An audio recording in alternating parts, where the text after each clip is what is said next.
결혼한 지 7년차 접어드는 주부입니다. 저희 집 형편이 안 좋은 편인데 남편도 직장이 없어서 시댁에서 신혼생활을 하게 되었습니다. 오래전부터 저희 집 사정이 많이 안 좋은 편이었습니다. 어린 시절에 아버지를 사고로 잃게 되었고 홀어머니 몸으로 자식들 뒷바라지를 혼자서 하셔야 했던 어머니는 일하다가 사고를 당하셔서 몸이 불편한 상황이었습니다. 기초생활수급비를 받기 위해서 저는 고등학교를 졸업하는 순간부터 세대 분리를 해야 했습니다. 얼마 되지 않는 수급비 포기하는 방법도 있었지만 대학교를 가지 못한 제가 벌 수 있는 돈은 그렇게 많지 않았고 몸이 불편한 어머니가 할 수 있는 일 또한 많지 않았습니다. 그러다 어머니가 몸이 성하던 시절 개인적으로 알고 지내던 분이 결혼 자리를 하나 알아봐 주셨어요. 저랑 나이 차가 8살이나 나는 데다가 직장도 따로 없던 사람이라 꺼려지기는 했는데 시댁의 형편이 그렇게 나쁜 편이 아니었어요. 시부모님께서 지역에서 작은 식당을 하고 있었는데 그래도 나름 단골 손님도 많은 유명한 곳이라서 외아들인 남편과 새가족이 벌고 살기에는 모자람이 없었나 봅니다. 말씀드린 대로 내키지 않는 결혼이었지만 시부모님이 결혼 조건으로 냈건 몇 가지 때문에 저는 결혼을 결심하게 되었습니다. 시댁에서 일이 바쁜 시부모님 대신에 집안일을 하며 남편 내조를 해주면 수급비로만 생활해야 하는 친정에 어느 정도의 생활비를 지원해주는 걸로 약속을 하고 저는 어린 나이에 팔려오듯 결혼을 하게 되었습니다. 그래도 저 혼자 틈틈이 모아놓은 돈으로 예단과 결혼식 비용을 부담했고 혼수로 시댁의 냉장고도 새 걸로 바꿔드렸어요. 남편은 미대를 졸업했습니다. 순수미술 전공해서 취직을 할 수 있을 만한 곳이 많지 않잖아요? 거기에 자기의 꿈을 포기 못한 남편은 죽이 되든 밥이 되든 미술로 성공을 하고 싶어 했습니다. 그래서 결혼했을 당시에는 남편이 직장이 없었습니다. 연애를 생략한 결혼이었기 때문에 남편이란 사람을 잘 모르는 상황인지라 처음에는 걱정이 많이 되었어요. 그래도 결혼하고 얼마 안 있어서 남편은 직장을 구했고 성실하게 회사에 출근했습니다. 시부모님께서도 결혼하고 나서 제 덕에 남편이 정신을 차렸다 하시며 좋아하셨어요. 같이 살긴 했지만 서로를 잘 몰랐던 터라 백수였던 부분이 많이 걱정이 되었지만 저한테도 참 잘했고 직장을 구한 뒤에는 약속한 대로 친정의 생활비를 지원해주기 시작했어요. 결혼하게 되면서 급하게 구한 직장이다 보니 월급이 얼마 되지 않아서 친정에 지원해주는 생활비는 한 달에 30만 원 정도로 많은 편은 아니었습니다. 애초에 친정의 생활비를 지원해주는 건 시부모님이 해주시기로 한 약속이었는데 결혼하고 나서 첫 달만 생활비조로 50만 원을 주셨어요. 그마저도 남편이 취직을 하게 되면서부터는 저희가 앞으로 독립할 자금을 모아주신다며 시부모님이 지원해주시던 돈은 끊어지게 되었습니다. 제가 결혼 전에 어머니와 가족들에게 보내던 돈이 달에 80만 원 정도 되었기 때문에 따지고 보면 제가 결혼하고 나서 저희 가족에게 주던 돈은 훨씬 줄어든 거나 마찬가지였어요. 저는 시부모님을 모시며 내조를 해야 한다는 이유로 그나마 다니고 있던 직장마저 그만두어야 했기 때문에 저의 가족들은 오히려 제가 결혼하기 전보다 상황이 어려워졌습니다. 솔직히 계산상 맞지는 않았지만 언젠가는 저희도 시부모님을 떠나 독립을 해야 했고 친정에 지원을 해주지 않는 대신에 저희를 위해 돈을 모아주시는 부분이니 최대한 이해하려고 노력했습니다. 남편이 벌어서 보내주던 돈도 아직도 혼자서 동생들 돌봐야 하는 홀어머니한테 큰 도움이 되리라 믿었고 남편이 회사 생활을 하며 월급이 오르면 그만큼을 더 저희 집에 지원해준다는 말을 굳게 믿었습니다.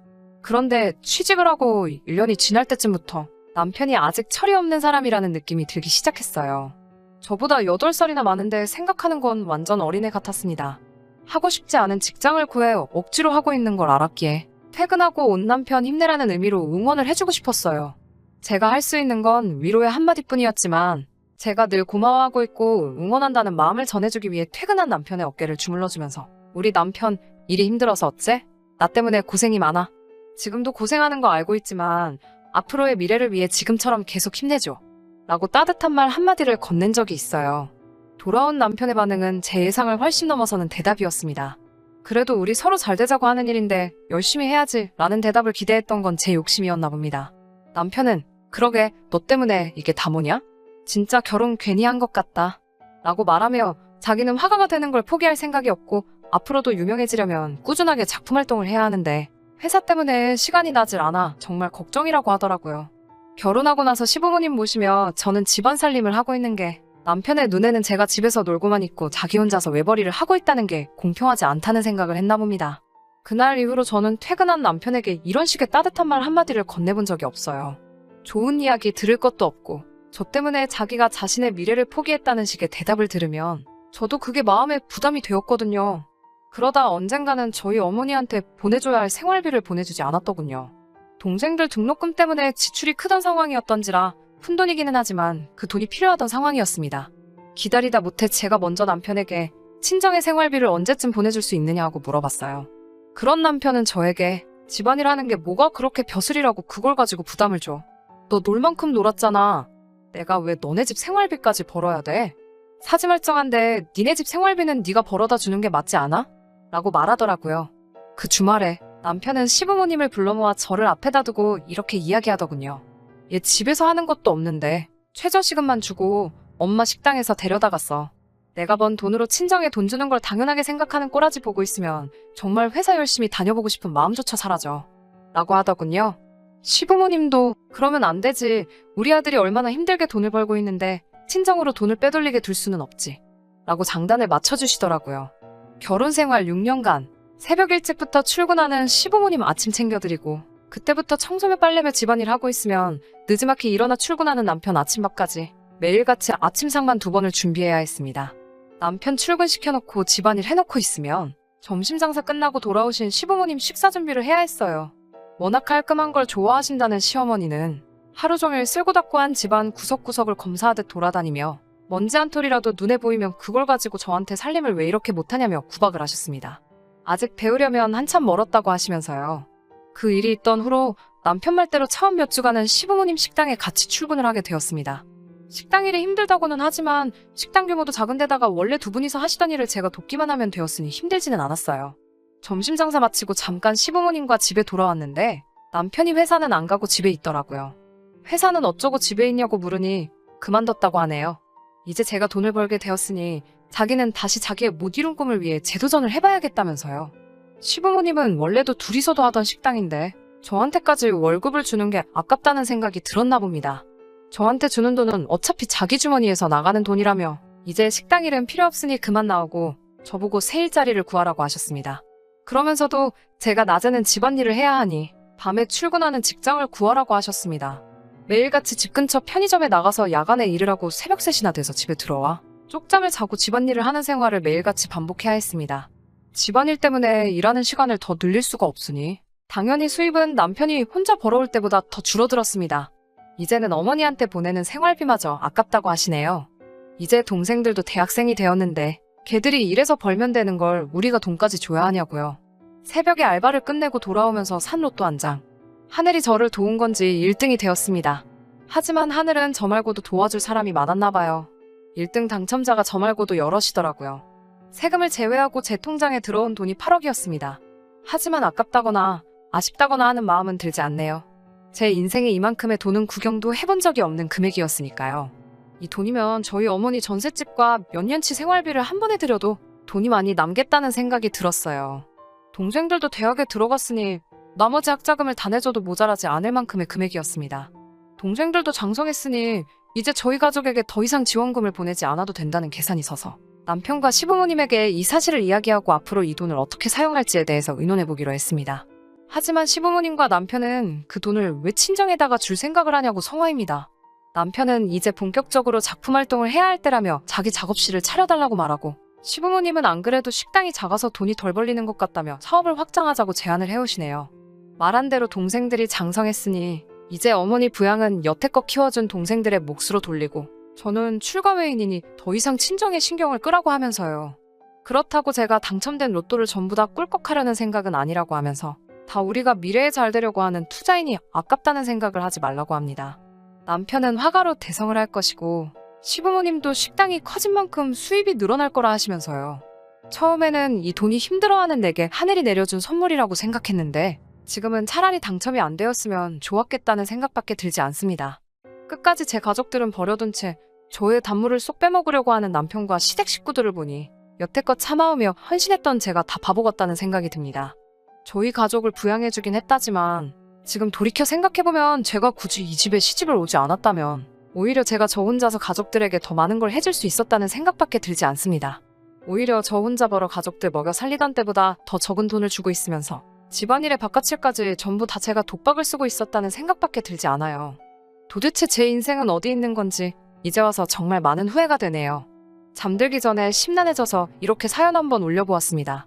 끝까지 들어주신 분들께 감사드립니다. 후기입니다. 댓글로 도움 주신 분들께 너무 감사드립니다. 덕분에 새 인생을 시작하게 되었습니다.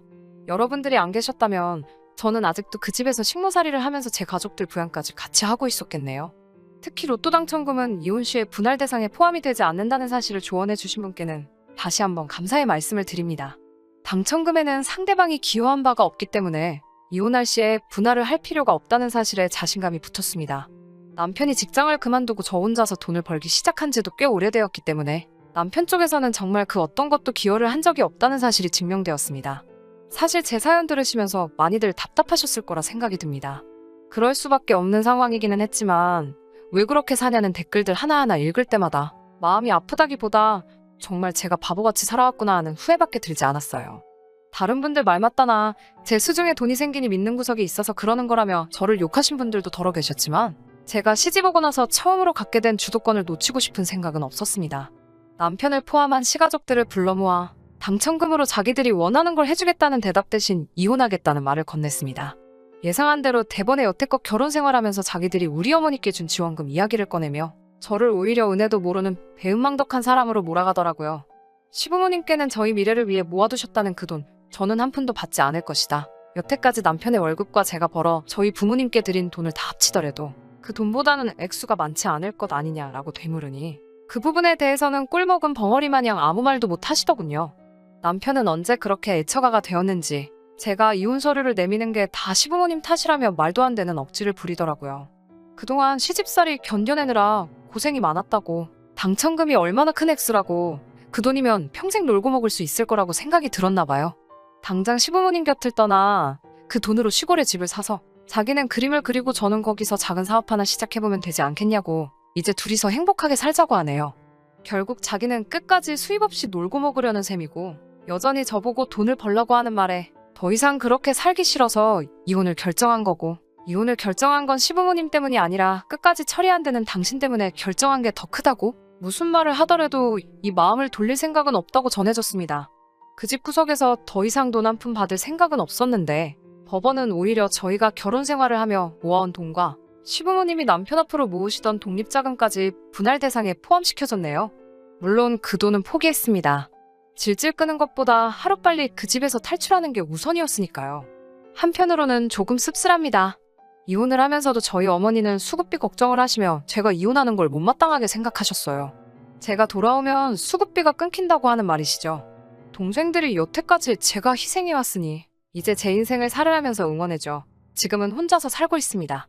이 당첨금이 저의 평생을 보장해줄 거란 생각을 하지는 않습니다. 이 돈을 미천으로 무언가 시작을 해야겠지요. 일단은 지금의 여유를 좀 더 즐기고 천천히 생각해보려고 합니다. 여태껏 살아오면서 상황이 여의치 않아 포기해야만 했던 것들 조금이나마 누려보고 그리고 다시 새로운 인생 살아볼 계획이에요. 앞으로 제 인생에 좋은 날 있기만을 기도해주시고 혹시나 사연 들으시는 분들 중에 저 같은 상황에 처하신 분이 계시다면 끝까지 포기하지 말고 언젠가 찾아올 기회를 위해 새로운 준비를 하시는 게 어떨까 하는 말을 끝으로 제 사연은 여기서 이만 줄이도록 하겠습니다. 끝까지 들어주셔서 감사합니다. 오늘의 사연은 여기까지입니다. 구독과 좋아요, 알람 설정 부탁드리고 더 좋은 사연으로 다시 찾아뵙겠습니다. 감사합니다.